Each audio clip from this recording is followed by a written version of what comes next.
I want to go back to the picture that we see in Matthew 17. Messiah is standing there. He's been transfigured. His face is shining like the sun. And there with him, speaking to him, we find Moses and Elijah. And as I've already shared with you, I believe that Moses represents the Torah, but he also represents the natural branch in this Romans 11 analogy. And there's Elijah representing the prophets. And together they constitute two witnesses testifying that Yeshua is the Messiah. But Elijah is representing that wild branch, those who weren't born ethnically Israel, but who have come into the family, been grafted into the family. And so once again, we don't see Elijah saying something different than Moses. He's not contradicting the Torah, so to speak. He's not producing a different kind of fruit than Moses was. Together, they constitute one tree, if you will, and they're going to produce the same kind of fruit. Today, many believers are becoming interested in the roots of their faith. And while I believe that there are some offshoots of the Hebrew roots movement that have gone awry, nonetheless, what God is doing is He is awakening within His people the fact that the time to favor Zion, yes, the set time has come, and your servants take pleasure in her stones and favor the dust thereof. We're returning to the roots of our faith. We're connecting with Zion and what Zion is. And people are wanting to learn, and we're starting to manifest this and starting to produce the fruit, keeping His Sabbaths, keeping His feasts, wanting to follow His instructions. And by the way, not in order to be saved, but because we are saved. In short, I believe that the fruit that comes when the graft takes hold is beginning to appear. The wheat that's been growing up in the field, in the parable of the wheat and the tare, is now beginning to put forth its fruit. It's beginning to put forth the head of wheat. For so many centuries, believers in Messiah didn't recognize these things.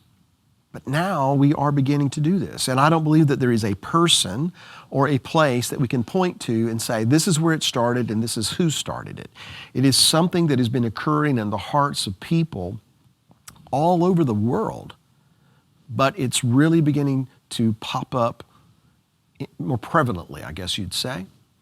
And by the way, because I believe God is doing this and bringing this about, that's exactly why the adversary wants to get in and sow tares amongst the wheat.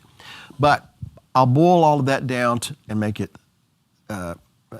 this statement. I believe that what we're witnessing, people returning to the roots of their faith, is one of the greatest signs that we are living in the time of the restoration of all things. So with that, I want to go to Amos chapter 9 and read in verse 11. The prophet says, on that day I will raise up the tabernacle of David, which has fallen down, and repair its damages. There are breaches, there are rips, there are things that are separated. He's going to repair that. I will raise up its ruins and rebuild it as in days of old, which is to say, I will restore it back to the way it's supposed to be. This is emblematic of the restoration of all things. More specifically, the fallen tabernacle of David being raised up and the breaches repaired means taking the two, if you will, there's two flaps on this tent because there's a breach, there's a rip and tear. And so you take those two flaps and you bind them together. You bind them together. And when does that take hold? Well, He raises us up on the third day. And so on the third day, He raises up that fallen tabernacle of David that has fallen down. This speaks of a united kingdom under one king. But what's going to trigger this reunification? Let's go back to Romans chapter 11, beginning in verse 25. For I do not desire, brethren, that you should be ignorant of this mystery, lest you should be wise in your own opinion, that blindness in part has happened to Israel until the fullness of the Gentiles has come in. And so all Israel will be saved. As it is written, the deliverer will come out of Zion, and He will turn away ungodliness from Jacob. For this is my covenant with them when I take away their sins. And so in this verse, the first thing that I notice is that Paul is saying, hey, look, there's a mystery here There's something that has, up until this time, been hidden and concealed. So pay attention. I don't want you to be ignorant of this mystery. I don't want you to be wise in your own opinion, which I believe could connect to the idea of don't let your dogma, don't let your tradition, don't let your theology even blind you from what is being revealed here. A mystery is hidden, but now it's being revealed, and Paul is trying to reveal it. So he is kind of admonishing us to remember, not just people 2,000 years ago, but people who are reading this today, don't let your dogma, don't let your traditional thinking, don't let your theology become so important to you that it blinds you to what God is actually doing. And he's saying that within the context of this mystery that is being revealed, that this blindness that has struck Israel is going to be lifted when the time comes to the fullness of the Gentiles. Remember back in Matthew 16, there were those who went to the Messiah asking him for a sign, even though he had already provided them signs. And he told them, you can discern what's going on in the natural world. Why can't you discern what's going on in the spiritual world? Why can't you look at the signs that I'm giving you and deduce from that that the Messiah is here, that the kingdom of heaven has come to you? Why can't you see that? Well, again, I believe it's because, in part anyway, they allowed their dogma, their theology, their traditions to stand in the way. All right? What affected them? That blindness that they suffered with, it can affect us today. In fact, I believe to some degree it has through the centuries. It has blinded us to some truths that have always been in the Scripture. And so then, if our blindness is going to be resolved, if it's going to be healed, if our eyes are going to be opened, remember the two men on the road to Emmaus, their eyes were open when he broke the matzah, when he broke the bread. If I may, when you got into the Word, which is likened unto bread, the staff of life, and you broke the bread, you really got into it, what does it actually say? And what have I been told that it says? Our eyes are open. We have to be genuinely led of the Spirit to see, to observe, to perceive, and to understand these things. All right, so what is the mystery that Paul's referring to? Well, it has to do with blindness. But the way he describes it is blindness in part, which I take to mean not total blindness, just partial blindness. Well, partial blindness can keep you off the road.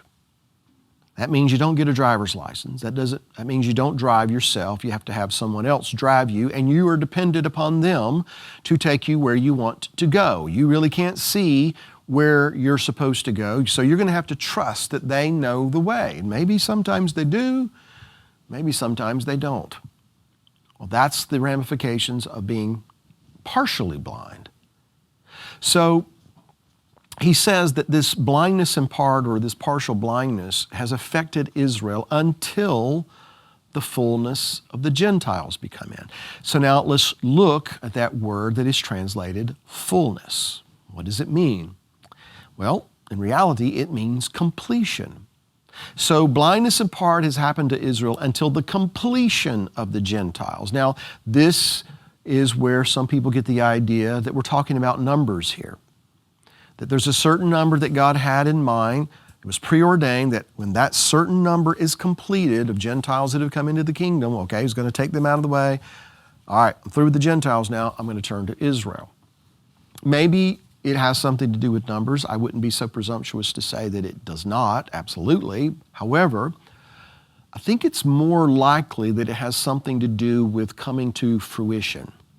That is to say, more likely that the fullness of the Gentiles has something to do with that grafted branch doing its job and provoking to jealousy, that is the natural branches, so that the whole tree begins to produce fruit. That the branch that was grafted in contrary to nature, that came out of a wild olive tree, is beginning to produce its fruit. That's the completion.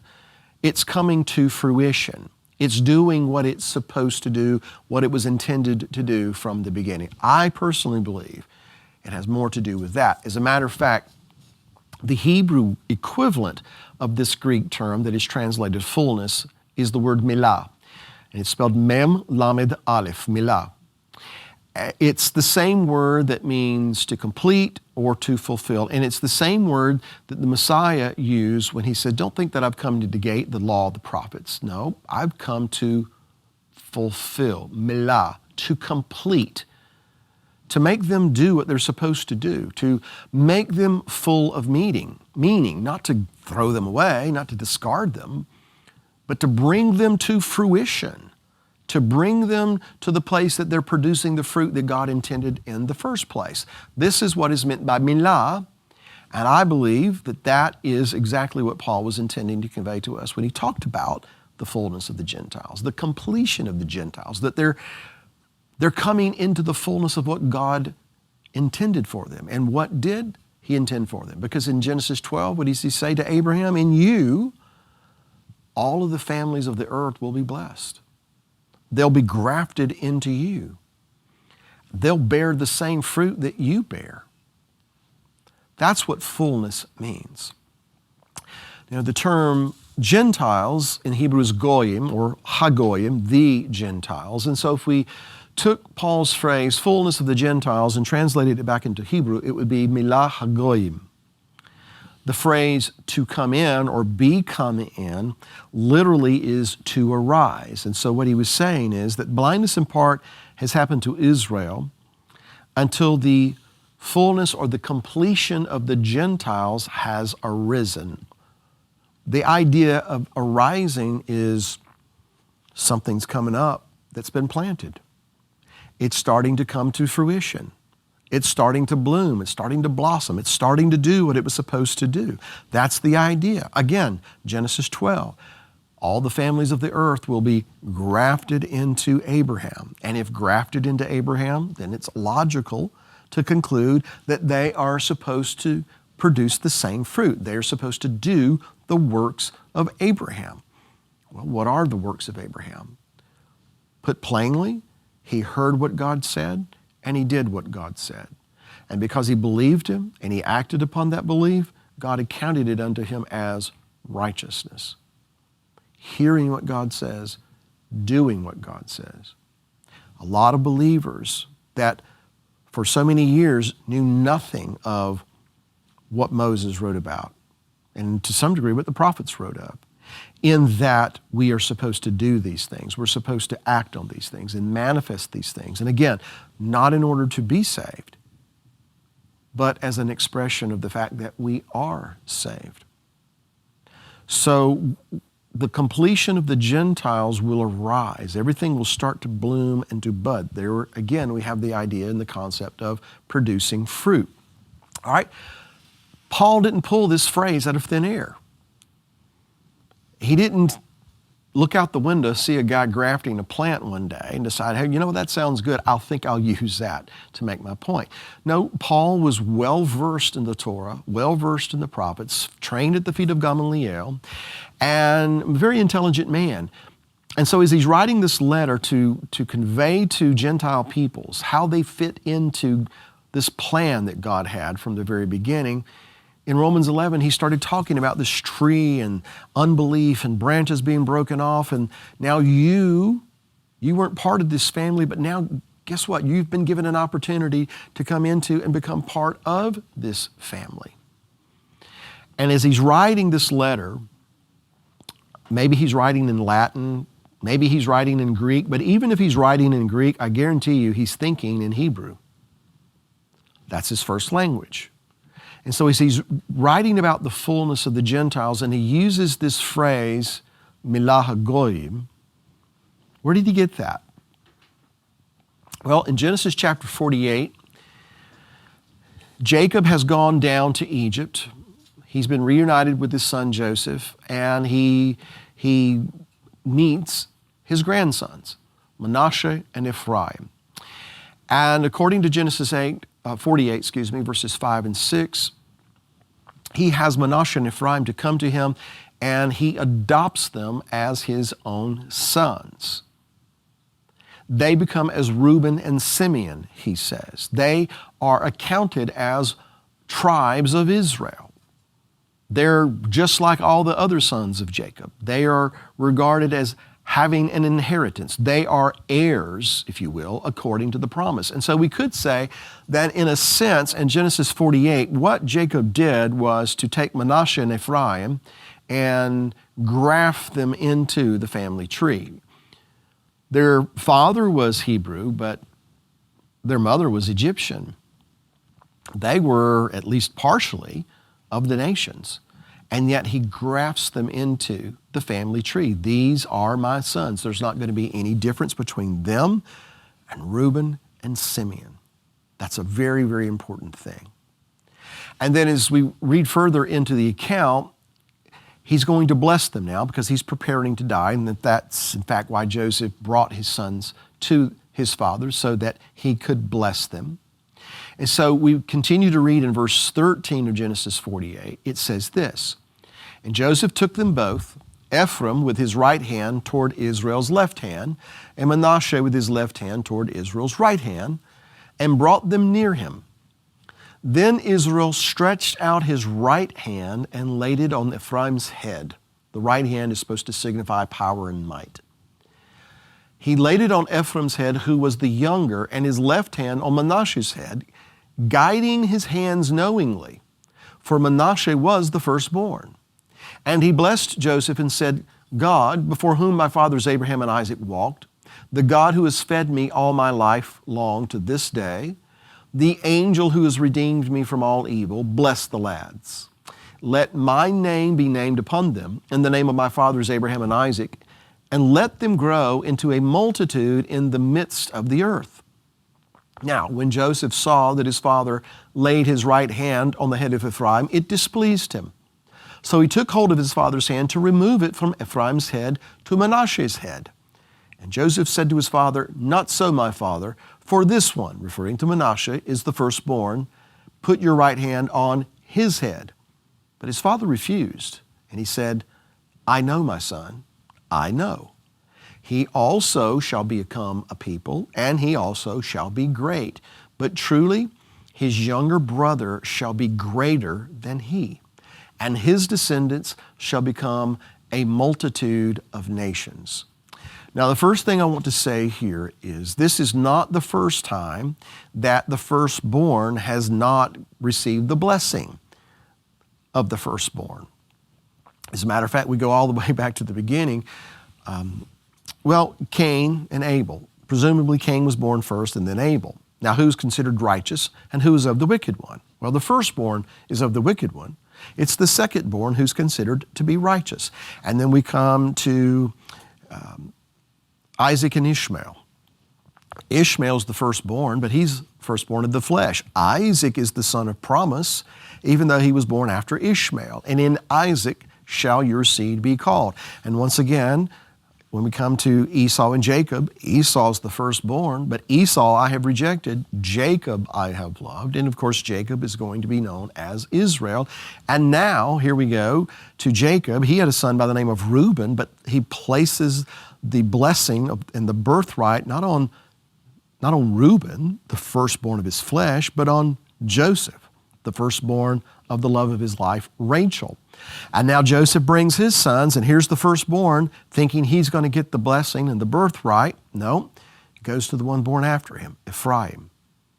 So this occurred to me several years ago, and then I heard my very good friend Brad Scott comment on this. And he says, if you look at these examples, and you look at the firstborn, he's always the bad guy, not necessarily in every case, but, Cain, Ishmael, Esau. It's the secondborn that God always seems to favor. Here's the difference. It's not the firstborn that man puts his seed into. It's the firstborn that God puts his seed into, his word. So this is another example of that. God has a purpose for Ephraim. Jacob is reassuring Joseph, hey, I know what I'm doing. I know that Manasseh is your firstborn. I know what I'm doing, though. I'm going to bless Ephraim. Think of it this way. When Joseph was down in Egypt and he was married to the daughter of the high priest of Heliopolis, and Manasseh was born, he named him so because it means to forget. He says, I have forgotten all my father's house. And so Manasseh is about forgetting the past, forgetting pain, forgetting betrayal, but forgetting, putting that out of mind. Ephraim, he named him this because God has made me fruitful in the land of my affliction. Ephraim means fruitful, and not in the singular sense, but in the plural sense. In other words, much fruit. And that is to also infer, I'm looking to the future now. I'm not looking to the past. I'm forgetting all those things, but I'm looking to the future. I'm looking to being fruitful. And by the way, how do we give honor and glory unto our Father in heaven? By producing much fruit. So how could Jacob put the blessing on the one who represents forgetting your father's house? He puts the blessing on the one whose name means to be fruitful. And he says of him that he's going to be greater than the older one, and his seed shall become a multitude of nations. Now, the Hebrew phrase that is translated in this particular version, multitude of nations, is milah hagoyim.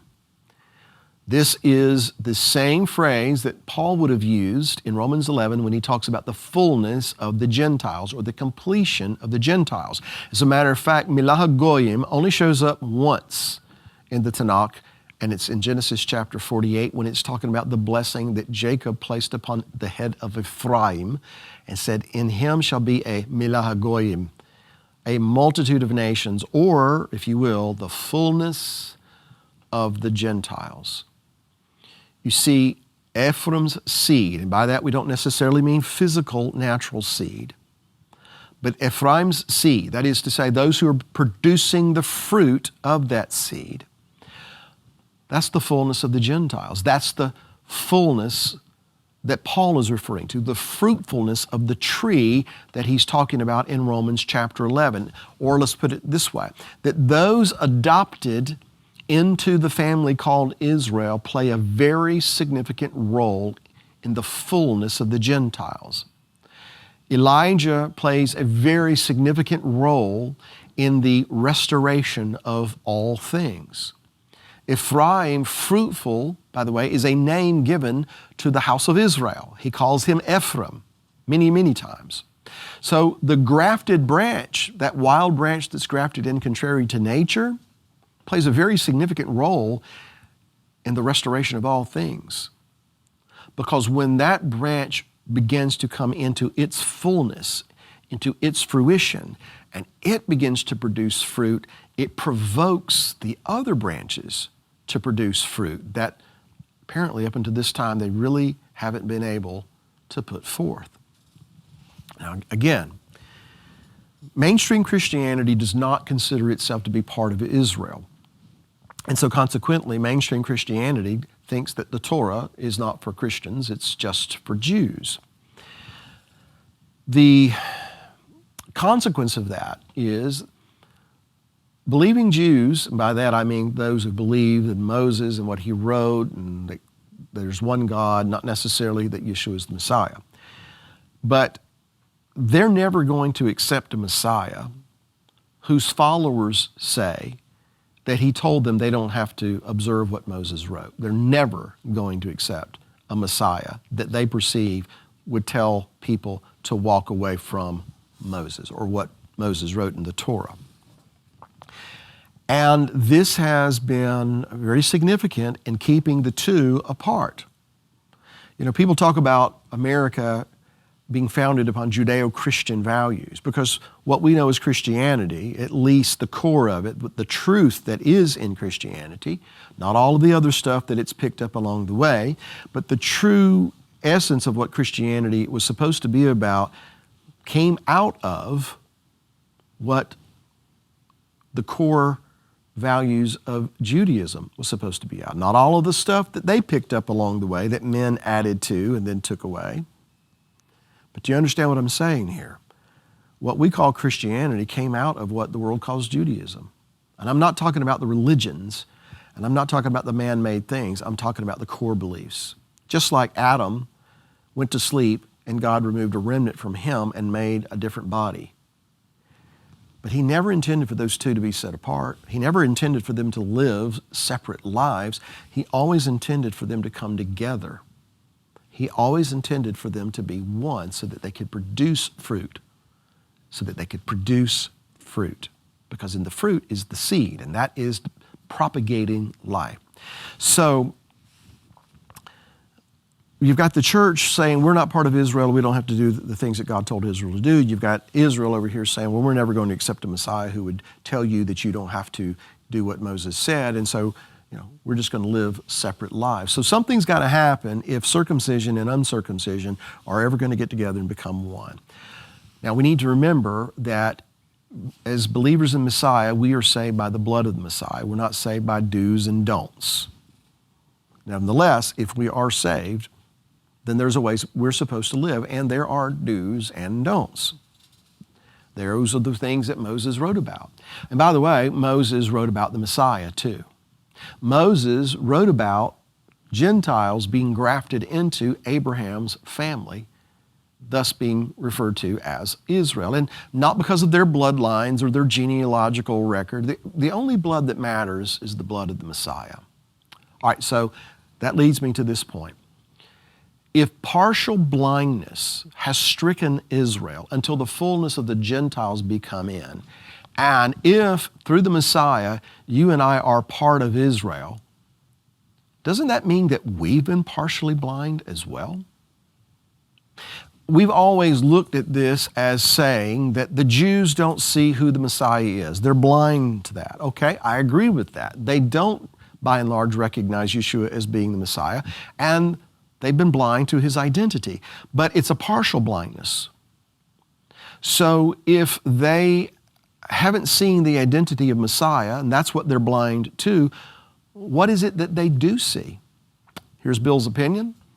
They see that they're supposed to keep the things that Moses wrote. They're supposed to do what God said do and don't do what God said don't do. In other words, keep his commandments.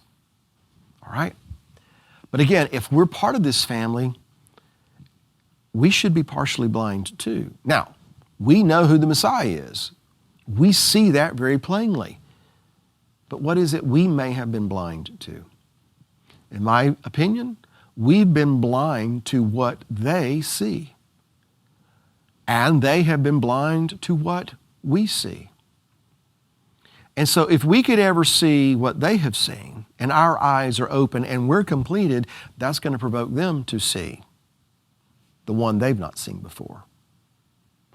The fullness of the Gentiles is this.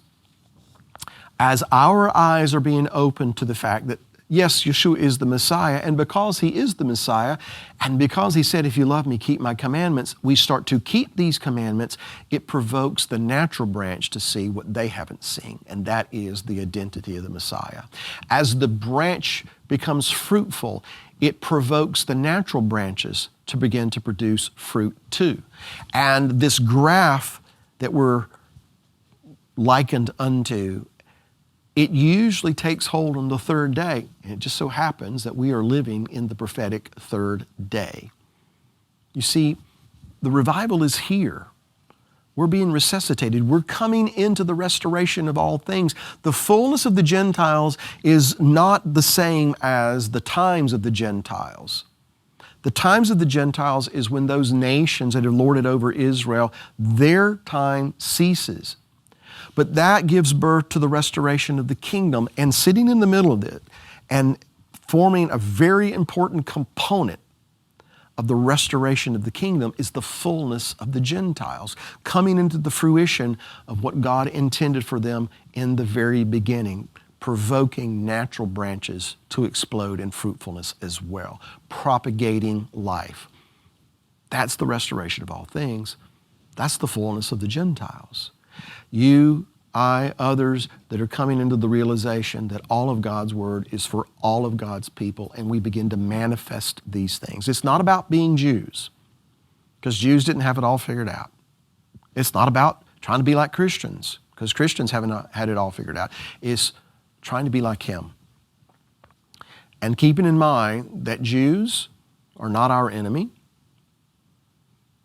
Jews are our brethren, not Judaism, mind you, but the man, the woman, the child. And even if they've been broken off because of unbelief, God is able to and probably will graft them in again. And when this happens, when these two come together and become one, there's going to be one kingdom, going to be one people under one king. And so we need to be those who are conforming to the rootstock, to produce the fruit of the seed, to provoke the other branches to see who they haven't seen.